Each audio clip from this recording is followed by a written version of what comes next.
बिंदास निर्भीड बिंदास बातम्यांचं निर्भीड व्यासपीठ बिंदास न्यूज प्रस्तुत करता राजेंद्र साठे पाटील यांचं जय ऑटो पार्ट्स।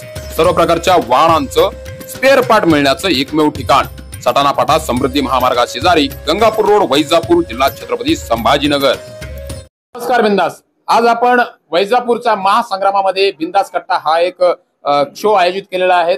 वैजापूर येथील नामांकित असलेले अखिल शेठ यांच्या कार्यालयामध्ये हा शो होतोय आणि जसं आपण बघितलं या शो मध्ये ही सगळी मंडळी इन्व्हॉल्व झालेली आहेत, सहभागी झालेली आहेत आणि आपण या वैजापूरच्या महासंग्रामामध्ये महारथी कोण, महायोद्धा कोण या सगळ्या गोष्टींवरती चर्चा करणार आहोत।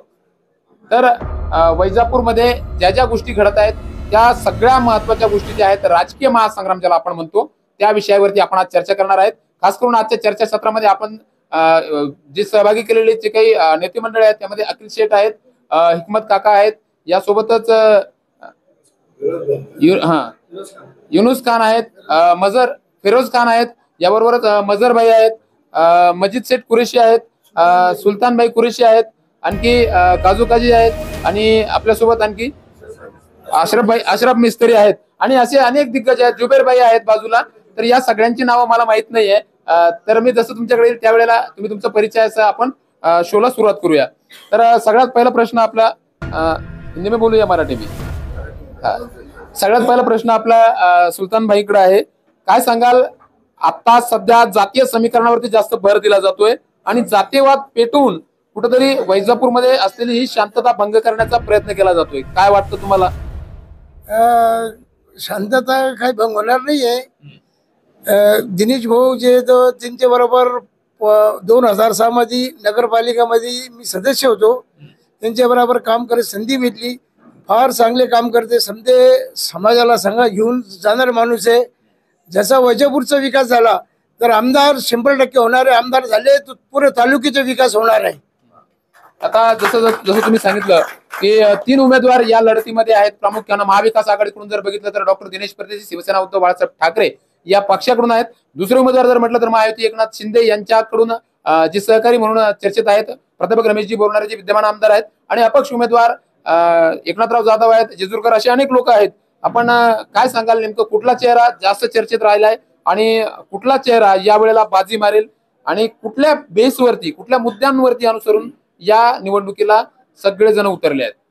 सर्वात महत्त्वाचा मुद्दा हा आहे, निवडणुका कशासाठी घ्यायच्या? निवडणुका सर्वसामान्य जनतेचं भलं कसं होईल, तालुक्याचा विकास कसं होईल यासाठी निवडणुका घेण्यात येतात।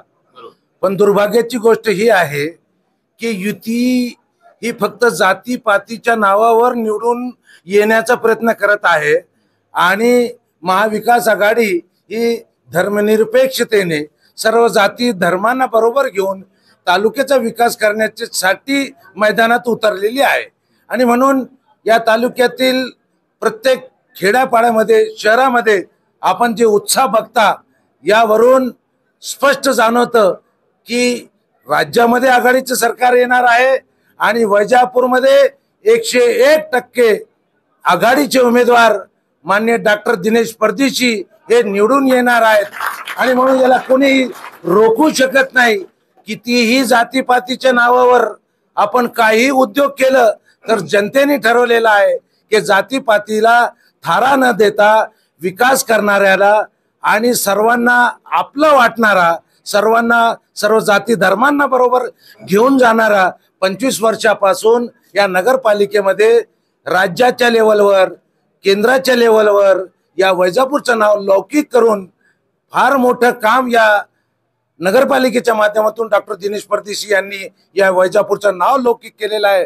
म्हणून ही जनता एकमेव फक्त दिनेश परदेशी यांच्या बाजूने इतक्या उत्साहाने काम करतायत। याचा द्योतक हे आहे की येणाऱ्या 20 तारखेला मशाल या चिन्हावर फार मोठ्या प्रमाणात मतदान होणार आहेत आणि 23 तारखेच्या निकालामध्ये वैजापूरचा हा निकाल उमेदवार दिनेश परदेशी महाविकास आघाडीच्या बाजूने लागणार आहे। हे मी काळ्या दगडावरची रेघ आहे। म्हणून मी तुम्हाला आत्मविश्वासाने सांगतो की कोणत्याही भूलथापाला, कोणत्याही जातीपातीच्या राजकारणाला इथली जनता बळी पडणार नाही। विकासाच्या मुद्द्यावर चांगला माणूस आहे म्हणून सर्वांना घेऊन चालतो म्हणून दिनेश परदेशी निवडून येणार आहे. पुन्हा तुमच्याकडे येतो मजिद भाई. आता आपल्यासोबत ऍडव्होकेट मजर बेग आहेत. जसं तुम्ही बघितलंय आता भाईंनी सांगितलंय की जातीय समीकरण या ठिकाणी लागू होणार नाही आणि जातीय समीकरणावरती ही निवडणूक जाणार नाही. परंतु जसं की चर्चेमध्ये विषय आहे की कोट्यवधी रुपयांचा विकास, मग लोक विकासाला निवडणार की डॉक्टर दिनेश परदेशी यांना निवडणार? विकास म्हटल्यानंतर आता साहजिक चर्चेमध्ये येतात प्राध्यापक आमदार जे आहेत रमेश बोरनारे यांचं म्हणणं आहे की मी 3,000 कोटी रुपये मतदारसंघासाठी खेचून आणलेत आणि मुस्लिम समुदायासाठी सुद्धा 18 कोटी रुपये मी त्या ठिकाणी देऊ केलेत. तर या सगळ्या गोष्टी असल्यामुळे नेमकं काय स्थिती होईल शहरामध्ये आणि ग्रामीणमध्ये, काय वाटतं? माझा पहिला प्रश्न असा आहे की विकास झाला कुठे? 3,000 कोटी जे सांगतायत ती 3,000 कोटी फक्त कागदावर आहे. तुम्ही जर त्यांचं इव्हॅल्युएशन किंवा मूल्यांकन केलं तर त्याच्यामध्ये अर्धच जात तुम्ही न्यूज पेपरवर वाचतात का हा रस्ता उखडून गेला, हा पेवर ब्लॉक झालाच नाही. तर हा निव्वळ 3,000 कोटी हा घोटाळा आहे. त्याच्यामध्ये ते कॉन्ट्रॅक्टर आहे, त्यांचे नातेवाईक, ते स्वतः त्यांचे भाऊ हे कॉन्ट्रॅक्टर आहे. त्यांनी 1,500 कोटी त्यांच्या घशात घातलेला आहे. आता मुद्दा राहिला 18 कोटीचा. मी सांगतो आता हा आपला नौकरी फंक्शन आलाय, याला 1 कोटी समथिंग लाख रुपयाचा हा फंक्शन आहे. तुम्ही जर विव्हॅल्युएशन केला कुठे आहे? 1 कोटीचा नाहीच आहे, ती 30-40 लाखाचा निव्वळ घोटाळा भ्रष्टाचार आहे याच्यामध्ये. त्यांचा पेवर ब्लॉक आहे टाकलेले नौकरी बाबा दर्ग्यामध्ये, त्यांनी एस्टिमेट त्यांनी दाखवलं 35 ते 36 लाखाचा माहितीनुसार. ते फक्त मी आता इव्हॅल्युएशन काढला 8-9 लाखाचा तो पेवर ब्लॉक आहे. त्याच्यानंतर दुसरा एक घोटाळा आहे त्यांचा का वसंत क्लब हे त्याचं पेवर ब्लॉक आहे, तेव्हा नितर मोठा एस्टिमेट आहे आणि त्याच्यामध्ये भ्रष्टाचार आहे. एकूण जर सांगितलं असं अजून एक जुना घायगाव रस्ता आहे, ते 3दा त्यांनी रेकॉर्डवर घेतलेलं आहे, तरी पण अजून झालेलं आहे, नुसतं कागदावर झालेलं आहे. म्हणजे तुम्ही जर याचा विकास हे इव्हॅल्युएशन केला आणि ते सांगताय मदरशाला याला पैसे दिले 5 लाख कुठे दिलेले, आणि हे जे काही दिले असेल ते शासनाचे पैसे, ते त्यांनी त्यांच्या खिशातून दिलेले नाही, ते शासनाने दिलेले म्हणून दिलेले. त्याच्यामध्ये 15% 20% टक्केवारी त्यांची आहे आणि कामाचा दर्जा हा एकदम निष्क्रिय आहे. नाही, मला हे म्हणायचं या ठिकाणी जर त्यांनी निधी आणलाच नसता तर जे काही कामं झाली आहेत ती पण झाली नसती असं त्यांचं मत आहे.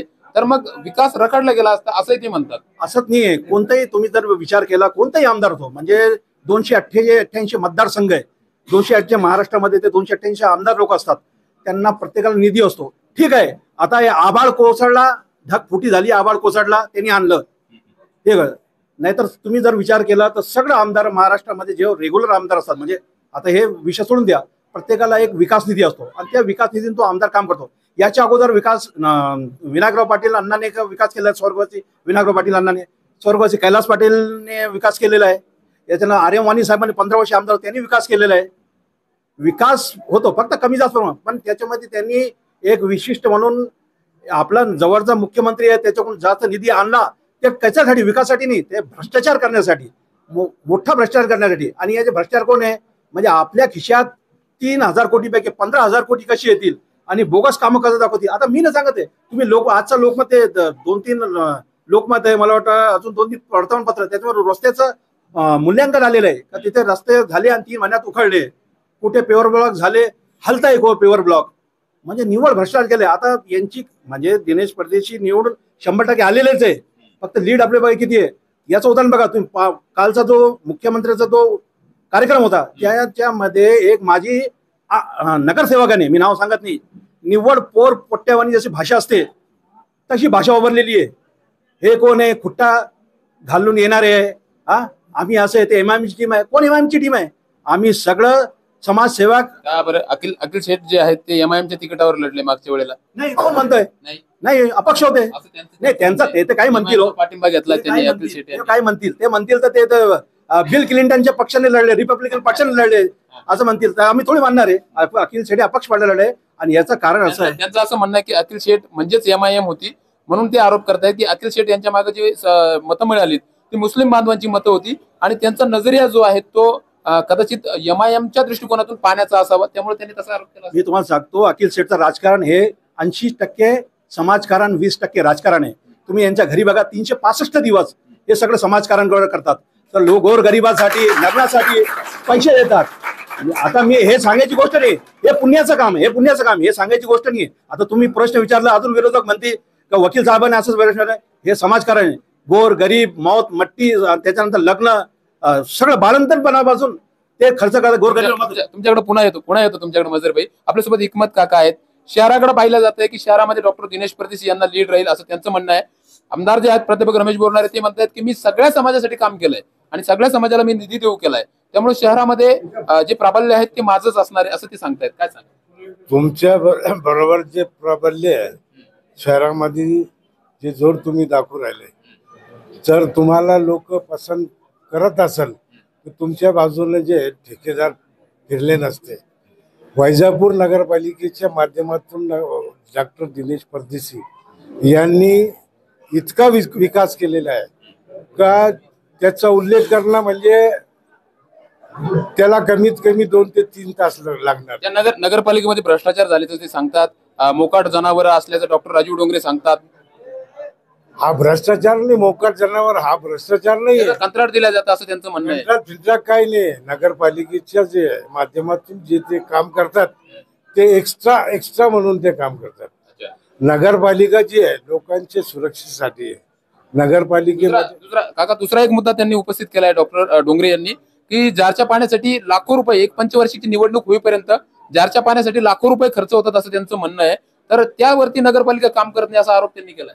त्यांचं म्हणणं असं आहे, ते जेव्हा आमच्या बाजून होते तर विरोधी पक्षाचे जे आहे तर नेत्यांना शिव्या देत होते. त्यांच्या सोयीनं जे आहे राजकारण हे जे आमचे नेते दिनेश भाऊ परदेशी हे सर्वसामान्याचा नेता, गोरगरिबाचा नेता, लोकल कार्यकर्त्याचा नेता आणि रात्रंदिवस अहोरात्र तुम्ही कोणी जर त्यांना फोन केला त्यांच्या कामाला ते हजर राहतात. हे विरोधक जे आहे यांच्या पायाखालची वाळू घसरलेली आहे. यांना कुठला एखादा मुद्दा सापडत नाही आणि ते जेव्हा स्टेजवर येतात, स्टेजवर फक्त जे आहे तुम्ही उमेदवाराविषयी सांगायचं आहे. स्टेजवर आल्यानंतर तुम्ही कोणत्या पार्टीचे उमेदवार आहे त्याविषयी सांगायचं आहे. त्यामध्ये अखिल शेठला घेऊन तुम्ही काही बोलतात. अरे तुमची ऐपत आहे का? अखिल शेठची बराबरी करायची? अखिल शेठ जेव्हा तुमच्या बरोबर होते तर तो माणूस होता. आज जे दिनेश भाऊ परदेशी यांच्या बरोबर झाले तर मग हा वाईट झाला. अरे तुम्हाला काही डोकं आहे का? अखिल शेठ यांच्याबद्दल हिकमत काकांनी सांगितलं की सोबत असेपर्यंत माणूस चांगला आहे आणि सोबत साथ सोडली तर त्यानंतर माणूस वाईट आहे असं सांगितलं जातं. फिरोज खान आपल्या सोबत आहेत. शिवसेनेमध्ये चांगला अनुभव आहे तुमचा. शहराच्या विकासावरती डॉक्टर दिनेश परदेशी ग्रामीण भागामध्ये एक आपलं व्हिजन घेऊन चाललेले आहेत आणि असं असताना प्राध्यापक आमदार रमेश बोरणारे आहेत. यांचं म्हणणं असं आहे की 3,000 कोटी रुपयांचा मी विकास केला आहे. गावोगावीपर्यंत मी रस्त्यांचं जाळं विणलंय आणि 25 वर्षाची नगरपालिकेमध्ये सत्ता उपभोगली आहेत डॉक्टर दिनेश परदेशी यांनी. तर ती सत्तेमध्ये जे पुरस्कार त्यांना मिळाले तर ते पैसे देऊन त्यांनी मिळवले असं त्यांच्यावरती आरोप होतोय प्रामुख्यानं. तर तुमच्या मते नेमकं काय स्थिती असायला पाहिजे होती आणि काय स्थिती आहे ओरिजिनल?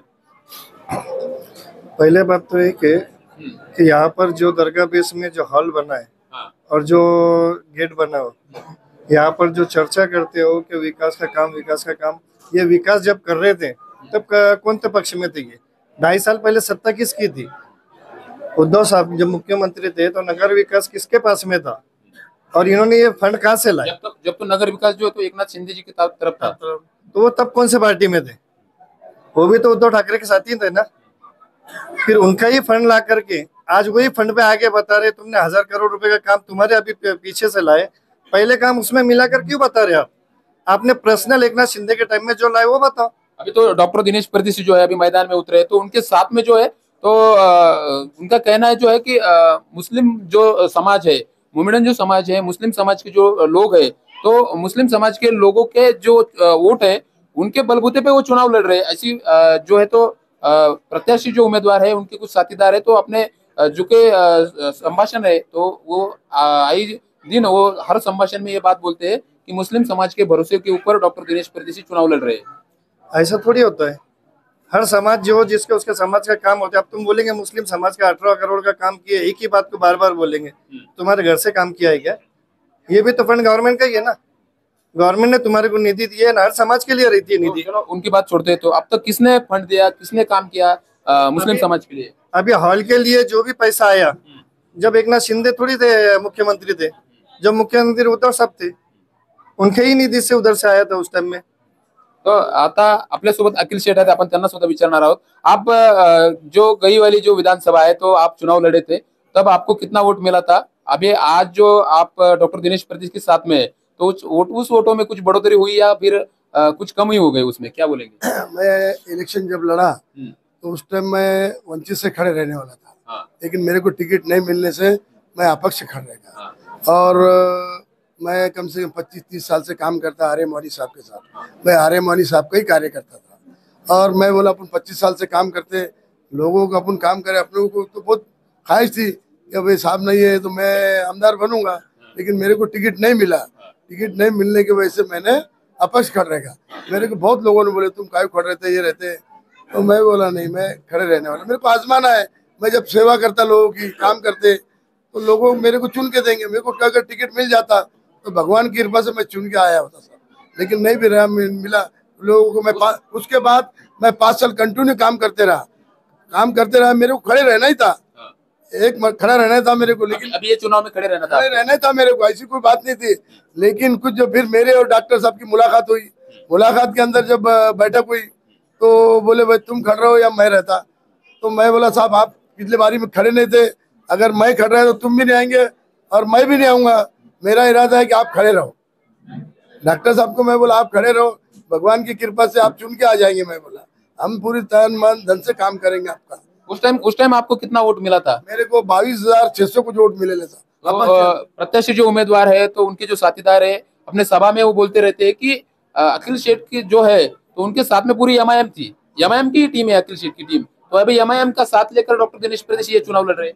नहीं एमआईएम का कुछ नहीं साहब। एमआईएम बोले तो कुछ ऐसी बात नहीं, वो बेचारे कुछ वो ऐसे नहीं है, वो जातिवाद लोग नहीं है साहब। एमआईएम को बोलते हैं जातिवाद, ये वो एमआईएम जातिवाद नहीं है। यहाँ हिंदू है, मुस्लिम है। मगर मेरे को बार बार बोलते कि अखिल सेठ जातिवादी है। मैं जातिवादी होता तो मेरा बच्चा मार्केट कमेटी में चुन के ही नहीं आया होता। मेरे बच्चे के हमारे मुस्लिम समाज के 12 वोट के साथ, कितने थे? 12 वोट थे मुस्लिम समाज के, और मराठा समाज के 67 वोट थे, जैन समाज के 48 वोट थे, तेली माली मिला के 25 थे, 160 वोट थे। मेरा बच्चा फर्स्ट नंबर पे चुन के आया, 99 वोट गिरे। कितने गिरे? अगर मैं जातिवाद रहता तो मैं थोड़ी, हमारा मराठा समाज ने सपोर्ट दिए और जैन समाज ने भी दिए, हमारे साथ बालू सेठ थे। लेकिन मैं जातिवाद नहीं है तुमको बोलता, मेरे को बदनाम करते साहब। जातिवाद है तो मेरा बच्चा चुन के नहीं आता। आपको एक क्वेश्चन और पूछना चाहूंगा मैं, जैसे कि जब आप चुनाव लड़े थे पिछली विधानसभा में तो तब आपको 22 या 23 हजार वोट मिला था आपका कहने के मुताबिक। तो अभी आज तक तो 5 साल आपने काम किया, आपको खड़ा रहने का था, तो आपके ख्याल से अभी कितने लोग आपके चाहने वाले हैं? जैसे कि उसमें कुछ बढ़ोतरी हुई या फिर 22-23 हजार ही लोग आपके साथ में? नहीं, मैं 5 साल से कंटिन्यू काम करते रहा साहब। मेरे को 22 मिले थे। अभी मेरे अंदाज से तो अल्लाह जानता 35 से 40 हजार वोट देंगे। और मुस्लिम समाज ऐसा मुस्लिम समाज के जब जबान दे देते ना तो वो कुछ भी हो जाएंगे। कुछ लोग बोलते 2,000 रुपये वोट ले लेंगे, 3,000 रुपये वोट लेंगे। हमारा मुस्लिम समाज वोट बिकने वाला नहीं है। मैं आपको खास तौर से बोलता, मुस्लिम समाज वोट बिकेगा ही नहीं। आप कंडला में एक जो सभा हुई थी डॉक्टर दिनेश परदेशी की, तो वहाँ पे हम लाइव प्रक्षेपण कर रहे थे वहाँ पे, तो लाइव टेलीकास्टिंग शुरू था। जब आपने कहा था सब लोगों को कि डॉक्टर दिनेश परदेशी जब आमदार बनते हैं, एमएलए बनते हैं, तो वो एमएलए में नहीं रहेंगे, मैं एमएलए रहेंगे। आपकी जो भी समस्या है आप मेरे से आकर पूछ सकते हैं, सॉल्व कर सकते हैं। तो क्या कहेंगे आप? बिल्कुल सही बात है। डॉक्टर आमदार बने, मैं 25 साल से उनके साथ काम करता। मैं नगर सेवक था, उपाध्यक्ष रहा। हम दोनों ने मिलजुल के काम करे। यहाँ हिंदू मुस्लिम का कुछ ही नहीं था, सब एक मिलजुल के काम करते। और मैं खंडाले में बोला कि भाई डॉक्टर आमदार बने तो मैं आमदार है, किसी का भी काम हो, अपन करने वाले लोग हैं, छोटे मोटे काम तो मैं तो कर ही दूंगा और बाकी डॉक्टर साहब कर देंगे। मेरे बोलने पे वो कुछ ऐसा इनकार, उनके पास जातिवादी नहीं है। तुमको बार बार बोलते कि वो जाते मराठा समाज है, नहीं देंगे, नहीं सब देने वाले मराठा समाज कैसे नहीं देंगे? अभी तुम देखेंगे जत्रा भरती साहब बरसात कैसे वोट गिरेंगे उनको, ऐसा। आपकी तरफ मैं दोबारा आना चाहूंगा। आपल्यासोबत लिमेश भाऊ आहेत वाणी, काय स्थिती आहेत? जे स्वर्गीय लोकनेते आर्य वाणी साहेब आहेत, यांच्या गेल्यानंतर मतदारसंघामध्ये काय स्थिती होती? आमदार प्राध्यापक रमेश बोरनारे यांनी 3,000 कोटी रुपयांची विकास कामं केलेली आहेत। तर तुम्ही या विकासाकडे कशा पद्धतीने बघता, काय सांगाल? जर कधी या तालुक्याचे आमदार जर सांगू राहिले का मी 3,000 कोटीचा विकास केला, तर मग त्यांना एवढे दारोदार फिरायची गरजच नाही ना। ही तर गोष्ट बरोबर आहे की नाही? जर तुम्ही 3,000 कोटीचे कामं केले तर मग लोक तुमच्याकडे यायला पाहिजे. नाही, पण निवडणूक म्हटल्यानंतर रस्त्यावरती जावं लागणार आहे, घरोघरी जावं लागणार आहे, लोकांना सांगावं लागणार आहे, तर या सगळ्या गोष्टी ते करतात. ही गोष्ट बरोबर आहे, लोकांकडे जावं लागणार आहे. पण तुम्ही जो विकास केला हा फक्त कागदावर केला. म्हणजे जुने कामं दाखवायचे. उद्धव साहेबांचे ज्यावेळेस मुख्यमंत्री होते त्यावेळेस त्यांनी जो निधी दिला नगरविकास खातं, त्यांच्या महाराष्ट्रामध्ये ही गोष्ट पहिल्यांदा घडली का शक्यतो नगरविकास खातं हे मुख्यमंत्री साहेबाकडे असतं. त्यांनी विश्वासू म्हणून एकनाथराव शिंदे यांना ते खातं दिलं, कारण की ते सुद्धा बाळासाहेबांचे शिवसैनिक होते. त्यांनी विश्वासघात केला. विश्वासघात करून उद्धव साहेबाच्या पाठीमागे खंजीर खुपासला आणि त्याच्यानंतर त्यांनी शिवसेना सोडली. आपल्यासोबत ऍडव्होकेट राबे. हा, बोला बोला बोला. आणि वैजापूर शहरामध्ये जातीवाद हा प्रकार नाहीये. स्वर्गीय आर्य वाणी साहेबांनी सुद्धा शिवसेनेकडून निवडणूक लढवली. ज्या वेळेला वाणी साहेब 95च्या निवडणुकीमध्ये पडले त्यावेळेला सगळ्या समाजाने सांगितलं का साहेब आता आपल्याला शिवसेनेमध्ये जावं लागतं. वाणी साहेबांच्या सोबतचे मुस्लिम समाज काम करीत होतात. त्या मुस्लिम समाजाने येऊन सांगितलं का नाही साहेब आज आपल्याला पक्षाचं तिकीट घ्यावं लागतं. तुम्ही कोणत्याही पक्षात जा, शिवसेनाच नाही तुम्ही कोणत्याही जरी पक्षात गेले आम्ही तुमच्या सोबत येणार. नक्की तुमच्याकडे पुन्हा येतो. आपल्यासोबत ऍडव्होकेट रापे आहेत. काय सांगाल, युवा वर्गासाठी बेरोजगारीचं संकट तालुक्यामध्ये असल्याचं पाहायला मिळतं आणि आमदारांचं म्हणणं आहे की पंचगंगा जो साखर कारखाना आहे त्या साखर कारखान्याच्या माध्यमातून 1,500 लोकांना 1,500 प्लस लोकांना त्या ठिकाणी एक नवीन उमेद तयार झाली आहेत आणि लोकांना काहीतरी त्या युवकांना तिथे रोजगार मिळणार आहेत. असे MIDC सारखे प्रकल्प आहेत त्यासाठी सुद्धा काम केलंय असं त्यांनी सांगितलं. प्रवीण भाऊ, हा जो थोडक्यात बोलायचं पंचगंगा कारखाना जो आहे तर हा एक प्रायव्हेट कारखाना आहे. त्यांना खरंच जर काम करायचं असतं तर त्यांनी जे सहकारी साखर कारखाना आपला विनायक नगरला आहे त्या ठिकाणी तो कारखाना त्यांनी चालू करून खऱ्या मार्गाने जे तर लोकांची सेवा करायला पाहिजे होती. परंतु त्यांनी त्या ठिकाणी ते न करता त्यांच्या स्वतःच्या फायद्यासाठी आणि धंदा म्हणून त्यांनी पंचगंगा कारखाना आणलेला आहे. तो काही आमच्या लोकांच्या रोजगारासाठी आणलेला नाही. काजू काजी आपल्या सोबत आहेत. काय सांगाल? मला एक 2-3 आरोप आहे. एक तर सेटवर आरोप करतात. सेटवर आरोप करणारे जे लोक आहे त्यांना माहीत झालेलं आहे की आता आपल्या मागे कोणीच राहिलेलं नाही. ही जी मुस्लिम जनता आहे वैजापूर तालुक्याची शहराची भाऊसाहेब ताते संजय निकम सेटच्या मागे गेलेली आहे. आपल्याकडे आता कोणीच नाही म्हणून काय करायचं, सेटला टार्गेट करायचं. सेटचं नाव घ्यायचं म्हणजे आपला दर्जा वाढेल, आपली उंची वाढेल. त्या अनुषंगाने ते सेटचं नाव घेत आहे. आणि दुसरा एक महत्वाचा मुद्दा तुम्हाला सांगायचं आहे की आमच्या समाजावर आरोप करतात की तुम्हाला 18 कोटी दिले, 18 कोटी दिले. 18 कोटी दिले नाही बापूसाहेब. यांनी काय केलं, हे कमिशनवर कामं करतात. मी इंजिनियर घेऊन जे तर दर्गेमध्ये गेलो होतो. दर्गेमध्ये पेवर ब्लॉकचं काम मी बघितलं. त्या ठिकाणी पेवर ब्लॉकचे जे तर 70 लाखाचं त्यांनी बिल काढलेलं आहे. परंतु ऍक्च्युअल मध्ये जर तुम्ही बघितलं तर त्या पेवर ब्लॉकचं काम 30 लाखाचं आहे बापूसाहेब, 30 लाखाचा. म्हणजे 40 लाखाचा भ्रष्टाचार त्या ठिकाणी झालेला आहे. आणि त्याची सगळी चौकशी मी लावणार आहे. आणि जे ठेकेदार असतील, काम करणारे असतील ते सगळे जेलमध्ये जाणार आहे. आपल्यासोबत काजू काजी आहेत. आपण काँग्रेसचे काजू काजी आहेत. समोर या थोडस. तुम्हाला एक महत्वाचा प्रश्न आहे की काँग्रेस सोबत उद्धव बाळासाहेब ठाकरे हे आल्यानंतर ते त्यांचं हिंदुत्व विसरले असा त्यांच्यावरती आरोप होतो प्रामुख्यानं. आणि हिंदुत्वासाठी एकनाथ शिंदे यांनी जी शिवसेना तयार केली आहे ती शिवसेना भाजप सोबत काम करते ती योग्य आहे. तर मग खरंच उद्धव ठाकरे तुमच्यासोबत काँग्रेस सोबत आल्यानंतर स्थानिक लेवलला असेल किंवा त्या लेवलला असेल तर हिंदुत्व विसरले असं तुम्हाला वाटतं? नाही, हिंदुत्व विसरलं नाही. सगळ्या लोकांना सोबत घेऊन डॉक्टर दिनेश परदेशी या ठिकाणी आहेत का? आज त्यांच्या सोबत सगळा समाज आहेत का? काय सांगा? सगळा समाज आहे त्यांच्यासमोर. आपल्यासोबत अशरफ मिस्त्री आहेत. तुम्हाला सुद्धा एक महत्वाचा प्रश्न विचारायचा आहे. तालुक्यामध्ये जी लाडकी बहीण योजना आहेत, लाडक्या बहीण योजनेवरून प्रचंड राजकारण सुरू आहेत आणि लाडकी बहीण जी योजना आमदारांच्या पत्त्यावर पडेल असं तुम्हाला वाटतं का? हे पहा, किती बी लाडकी बहीण योजना आणल्या, किती बी काही केलं, महायुती सरकारचे दिवस भरलेले आहे आणि ते घरी जाणार आहे. आणि मला कोणत्या नेत्यावर टीका करायची नाही. येणाऱ्या 20 तारखेला जे निवडणुका होत आहे तर मी माझं समर्थन दिनेश भाऊला याच्याकरता देत आहे की दिनेश भाऊ यांनी वैजापूरमध्ये जो विकास केला, तुम्ही नांदगाव पासून तर आंबेडकर साहेबाच्या पुतळ्यापर्यंत, तिथून ठोंबरे काकाच्या पंपापर्यंत कुठे बी तुम्ही जर नजर दौडवली तो असा वैजापूर चकाचक दिसत आहे. आणि दिनेश भाऊ हे वैजापूर तालुक्याची ST महामंडळची बस चालवित आहे. दिनेश भाऊ हे ड्रायव्हर आहे आणि शिल्पा भाभी ही ती बसची कंडक्टर आहे. आणि ते सर्व मतदारांना, सर्व जे लोकांना त्यांच्याकडून अपेक्षा आहे त्यांना घेऊन बरोबर चालतात. बस हात दाखवा आणि गाडी थांबवा ही अशी बस दिनेश भाऊ घेऊन चाललेले आहे.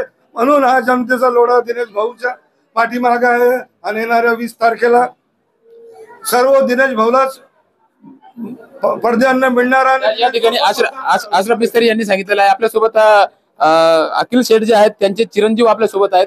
तुमच्या वडिलांवरती प्रामुख्याने आरोप होतो की तुमची वडील म्हणजे MIM ची एक बी टीम आहेत आणि MIM चे सगळे जी लोक आहेत ती सोबत घेऊन चाललेले आहेत आणि हीच MIM डॉक्टर दिनेश परदेशी यांना साथ दिले जाते. विविध आरोप होत आहेत अखिल शेठ यांच्यावरती. हे एकदम चुकीचे आरोप लावत आहे आमच्यावर. मी बाळपणापासून शिवसैनिक आहे. वाणी साहेब आमचे नेते होते, आमचे पप्पा त्यांचे काम करायचे नगरसेवक होते. आम्ही लहानपणापासून शिवसेनेत काम केलेलं आहे. तेव्हा आमच्या वडिलांवर जे आरोप लावते ते चुकीचं आहे. हे राजकारणामुळे काही आरोप प्रत्यारोप करतात. मी बाजार समिती निवडणुकीत निवडून आलो.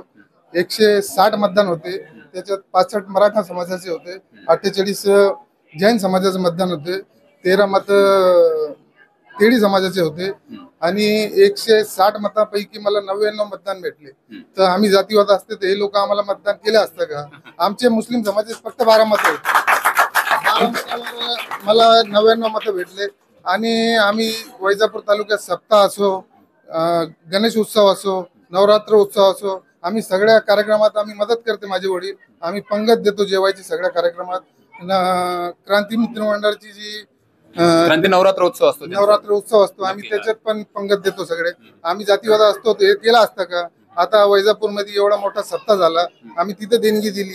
त्याच्या पहिले नारंगी महाराजच्या सप्त्यात देणगी दिली. पण आता आमच्या समाजावर काही गोष्ट आली म्हणून आमच्या समाजाची आम्हाला बाजू मांडावं लागेल. आमच्या समाजावर आल्यावर आम्हाला तर आमच्या समाजाची बाजू घ्यावा लागेल ना. म्हणून आम्ही दिनेश भाऊ सोबत आले. सगळे समाज आज आमच्या दिनेश भाऊ सोबत आहे. दिनेश भाऊला सगळे मदत करतील आमची. आपल्यासोबत अखिल शेठ यांचे चिरंजीव होते आणि वडिलांवरती लावलेल्या आरोपानंतर त्यांनी आपल्या भावना व्यक्त केलेल्या आहेत. आपल्यासोबत मजीद शेठ कुरेशी आहेत. तुम्हाला एक थोडक्यात उत्तर देऊ आपण. तुम्हाला एक सगळ्यात महत्वाचा प्रश्न असा आहे की एकनाथ शिंदे जे आहेत यांचं सरकार जे आहे ते ज्येष्ठ नागरिकांसाठी खास योजना आणण्याच्या तयारीत असल्याचं बोललं जातंय. तर प्रामुख्याने त्याबद्दल आपण काय सांगाल? आता ते मुख्यमंत्री असल्या कारणानं ज्येष्ठ नागरिकाला काय देते हो, बसचं फ्री मध्ये जा. आता 80 आणि 90 वर्षाचं जे होतं ना त्याला फ्री देतात. आता तो इतकं बिचारा अशक्त झालेला आहे, काय जाईल तो बसमध्ये. म्हणून तुम्ही फक्त ते फुकटमध्ये जायचं 90 वर्षाने आणि त्याला फुकटमध्ये देऊ राहिले.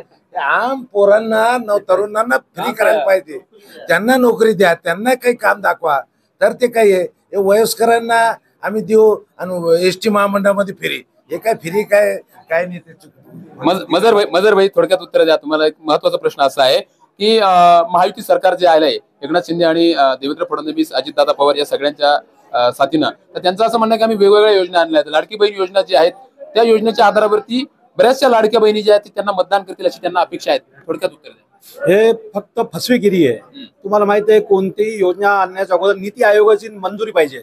त्यांनी ते नीती आयोगाकडे फक्त इलेक्शन लावला म्हणून फक्त मतदानासाठी हे स्कीम आणलेली, त्याला कोणती मान्यता नाही. तुम्हाला तुमच्या माहिती दिसतो निवडणूक आयोगाने ते स्टेट केलेलं आहे. त्यामुळे नुसतं त्याच्यावरती तात्पुरती स्थगिती लावल्याचं ते म्हटलं. बरोबर आहे ना. तर ती नीती आयोग ज्या कोणतीही मंजुरी कोणती स्कीम काढण्याच्या अगोदर त्याची नीती आयोगाची त्यांनी मंजुरी घ्यावी लागते. ते कोणती म्हणजे बाय प्रोसेस त्यांनी बाय लॉ त्यांनी केलेलं नाही. तो केवळ मतदान महिलांसाठी घेण्यासाठी त्यांनी हे केलेलं आहे. तो इथे महाराष्ट्रामध्ये ते फसवी नीतिगिरी, ते फसवी म्हणजे स्कीम हे फेल जाणार आहे. आणि महिला मंडळे पूर्ण महाविकास आघाडीला मतदान करणार हे 100% मी तुम्हाला सांगतो. हिकमत काका तुम्हाला विचारतो, तुमचा एक राजकीय अनुभव आहे.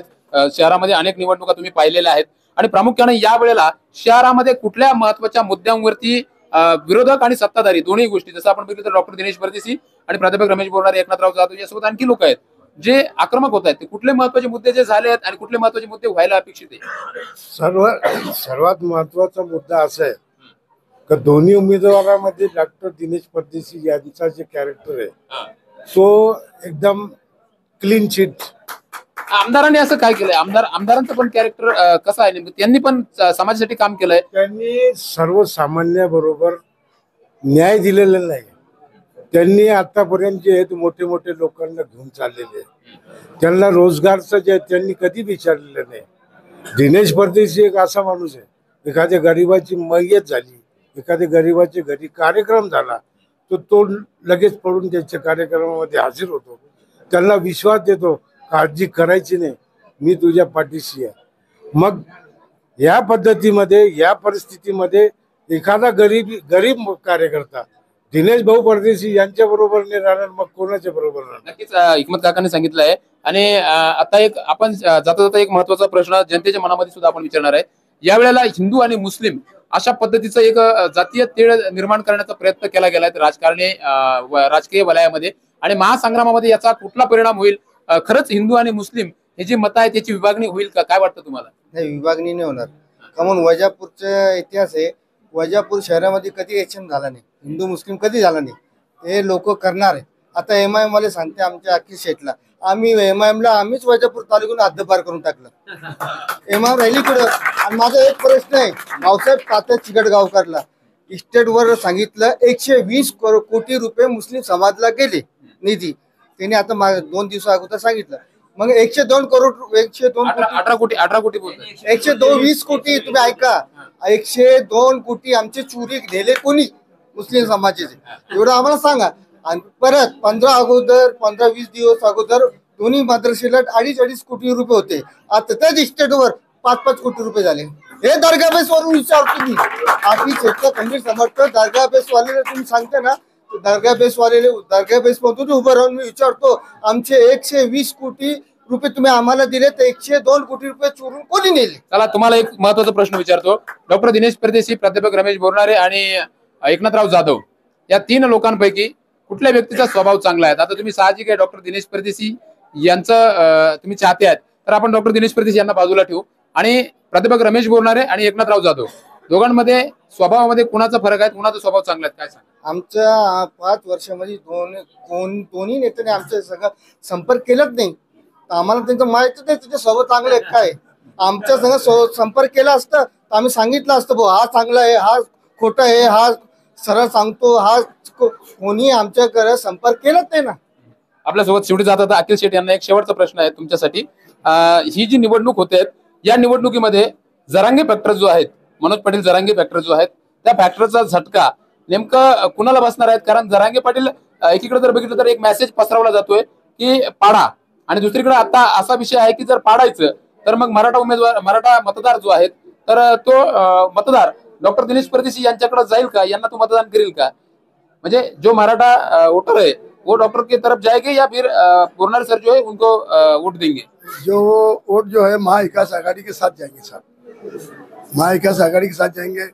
शेतकरी बहुत नाराज है, शेतकरी सरकार से, जो सरकार थी उनसे नाराज होने की तरफ से उनको वोट नहीं देंगे, क्योंकि हमारा बिजनेस जो है शेतकरी से है. हमारा कांदा मार्केट के अंदर शॉप है गोल्डन ट्रेडिंग के नाम से. शेतकरी को बहुत अड़चन है साहब, इसके लिए महाविकास आघाड़ी के साथ वोट जाने वाले साहब. तर आपल्यासोबत ही सगळी मंडळी होते आणि बिंदास कट्टा या कार्यक्रमामध्ये सर्वांनी संवाद साधला. कॅमेरामॅनला मी एकदा विनंती करेल की सगळी मंडळी जी आहेत डॉक्टर दिनेश परदेशी यांची सगळी चाहते आहेत, आणि बरेच जण या ठिकाणी प्रचार कार्य संपूर्ण या शो मध्ये सहभागी झालेत. आपल्यासोबत शो मध्ये प्रत्येकाचा आपण पुन्हा एकदा एक थोडक्यात ओळख करून द्यायचा प्रयत्न करू. आपल्यासोबत शो मध्ये सहभागी झाले होते सुलतान भाई कुरेशी सहभागी झाले होते. आमदार जे राहिलेले आहेत स्वर्गीय लोकनेते आर्य वाणी साहेब यांचे चिरंजीव आहेत लिमेश भाऊ वाणी. यासोबत काही मंडळी सुद्धा इकडून आहेत युवा वर्गामधून. ऍडव्होकेट रापे आपल्यासोबत होते, मजीद सेठ कुरेशी सुद्धा आपल्यासोबत होते या ठिकाणी, काजू काजी सुद्धा आपल्यासोबत आहेत, आणि इथे जर बघितलं तर अशरफ मिस्त्री आपल्यासोबत या चर्चेमध्ये सहभागी झाले होते. ऍडव्होकेट मजहर बेग हे सुद्धा त्यांची बाजू मांडण्यासाठी आणि ज्या काही मूलभूत गरजा आहेत त्या गरजांवरती त्यांनी अतिशय छान विश्लेषण केलं. ऍडव्होकेट मजहर बेग आपल्यासोबत होते. हिकमत काका ज्यांनी अनेक निवडणुका बघितल्या आहेत, हिकमत काका सुद्धा या निवडणुकीमध्ये सहभागी झाले होते. फिरोज खान ज्यांनी शिवसेनेमध्ये एक चांगल्या पदावरती राहून कार्य केलेलं आहे, आणि सगळ्यात महत्वाचं म्हणजे ज्यांच्या निवासस्थानी हा शो आयोजित करण्यात आला ते अखिल शेठ आपल्यासोबत आहेत. आणि या सगळ्या मंडळींनी मांडलेल्या मतांबद्दल वैजापूरच्या महासंग्रामामध्ये नेमकं तुमच्या मते कुठला उमेदवाराचं पारडं जड होणार, समीकरण काय होणार, समीकरण बदलणार, चित्र बदलणार, आमदार आहेत तेच राहणार की आमदार बदलणार? आपल्या प्रतिक्रिया या व्हिडिओच्या कमेंट बॉक्स मध्ये द्यायला विसरू नका. सोबतच बिंदास कट्टा हा कार्यक्रम जर आपल्याला आवडला असेल तर लाईक आणि शेअर करायला विसरू नका. पुन्हा भेटूया अशाच बिंदास व्यक्तिमत्वासोबत बिंदासच्या निर्भीड व्यासपीठावर. पात्रा बिंदास न्यूज. धन्यवाद.